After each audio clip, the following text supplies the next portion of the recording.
Hi, this is Dr. Martha Tara Lee. I'm a clinical sexologist. In today's video, I'll be talking about premature ejaculation.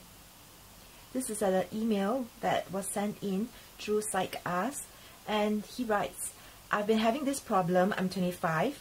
I've been with my girlfriend for a couple of years, and I'll describe our sex life as mostly excellent.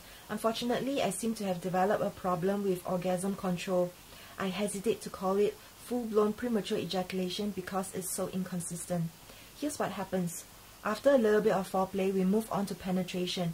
But 1 time out of 10, I'll have trouble holding my orgasm back. Sometimes it only takes a few minutes.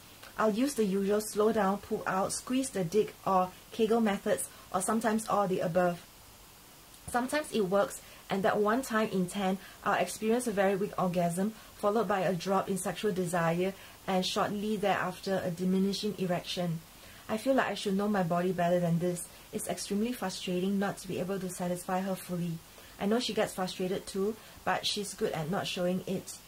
Has anyone else had similar experiences? Would doubling down, I believe he means doubling up, on my kegel routine help with this, or is there something else at work here? Thanks in advance for any insight you can offer. I love what this person who has emailed us is talking about. He's expressing his desire and frustration with his body. He is using a lot of the techniques that I teach my clients. Unfortunately, based on his emails, I don't really know how he is doing it, and so I can't really give advice about whether he's doing it in a correct way. So it is, for me, it is less about what he is doing and more about how he is doing it. Doing kegels really does help with premature ejaculation. However, a lot of men don't really understand how to do it properly.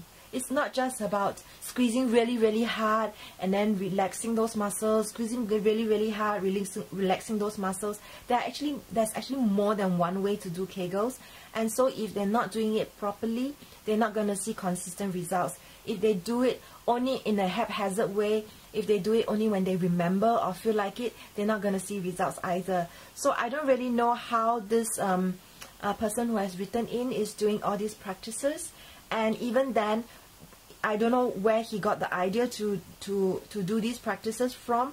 It could be from an article, and therefore the way he's doing it could really do with some guidance.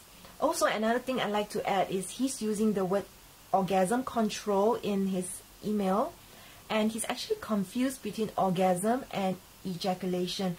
Orgasm and ejaculation is not necessarily the same thing.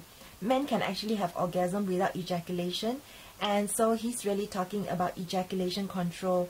So if you have more questions, please contact us at help@PsychAsk.com. I'll be happy to work with you and to ask you further questions about how you can have better and stronger and more consistent ejaculation control.